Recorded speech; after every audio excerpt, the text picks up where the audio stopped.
उसको देना होगा, देना होगा। अपना घर हम लेके रहेंगे, घर नहीं तो वोट नहीं, घर नहीं तो वोट नहीं।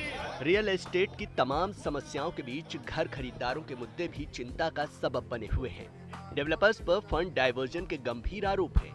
कितने ही प्रोजेक्ट्स में काम लटक गया है और घर खरीदार सड़क पर उतरने को मजबूर हैं।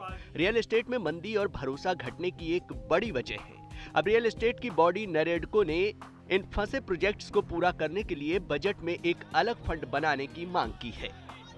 जो रुके हुए घर हैं, वो जो 2-2.5 लाख घर की बात करते हैं पूरे देश में, वो किसी तरह कैसे कंप्लीट हो सकते हैं, वो एक बड़ा चैलेंज है। उसको पूरा करने के लिए कोई स्ट्रेस एसेट फंड हम सरकार से बात कर रहे हैं, वो बन जाए एक बार, सरकार उसमें पैसा को पंप इन करे, ताकि वो जब वो घर बनने शुरू होंगे तो जो लोग अभी इंस्टॉलमेंट नहीं दे पा रहे हैं, किस्त नहीं चुका पा रहे हैं, वो किस्त देना शुरू करेंगे, या जो अनसोल्ड इन्वेंट्री उसके अंदर बची है, जो घर बिके हुए नहीं है, वो बिकने शुरू होंगे, तो एटलीस्ट वो 2-2.5 लाख घर जो हैं उन लोगों को घर मिल जाएगा। बरसों से घर लेकर फंसे हुए घर खरीदार इस तरह के फंड की जरूरत की बात तो करते हैं, लेकिन उनका ये भी कहना है कि घर खरीदारों की मेहनत की कमाई को डकारने वाले डेवलपर्स को भी बख्शा नहीं जाना चाहिए। तो एज अ होम बायर मेरी डिमांड सिर्फ ये रहेगी कि अगर वो स्ट्रेस फंड हमारे लिए बनता है और उसमें कुछ एलोकेट बजट को एलोकेट किया जाता है, तो उससे जो तकरीबन 3 लाख होम बायर्स हैं ग्रेटर नोएडा के, उनको कुछ राहत मिल सकेगी। होम बायर्स के इस बार बजट में ये डिमांड है कि जब तक उनको घर नहीं मिल जाए जहां रुके पड़े प्रोजेक्ट हैं, तब तक उनकी EMI नहीं लगनी चाहिए। जब घर मिल जाएगा तब होम बायर्स अपने EMI दें।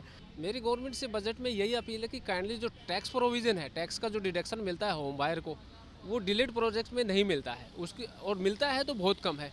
काइंडली डिलेड प्रोजेक्ट के लिए भी इस डिडक्शन को बजट में लागू किया जाए, ताकि जो जितने भी होम बायर्स, जो स्टक होम बायर हैं, अमरपाली या जितने भी प्रोजेक्ट हैं, उनको इससे बड़ा रिलीफ मिलेगा। ये हमारी गवर्नमेंट से एक हाथ जोड़ की गुजारिश है। दरअसल रियल एस्टेट सेक्टर का संकट छोटा मोटा नहीं है। एक रिपोर्ट के मुताबिक देश भर में करीब 3,30,000 करोड़ के प्रोजेक्ट्स देरी से चल रहे हैं, यानी तकरीबन 5 लाख फ्लैट्स का पोजीशन तय वक्त पर नहीं हो पाएगा। इन प्रोजेक्ट्स में देरी 2 से 8 साल की है, लेकिन ये साफ नहीं है कि आखिर ये पूरे कब तक होंगे।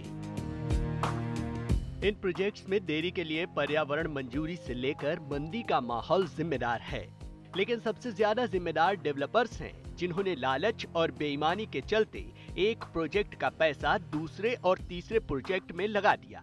इससे कोई भी प्रोजेक्ट पूरा नहीं हुआ और घर खरीदारों की गाढ़ी कमाई अधर में लटक गई।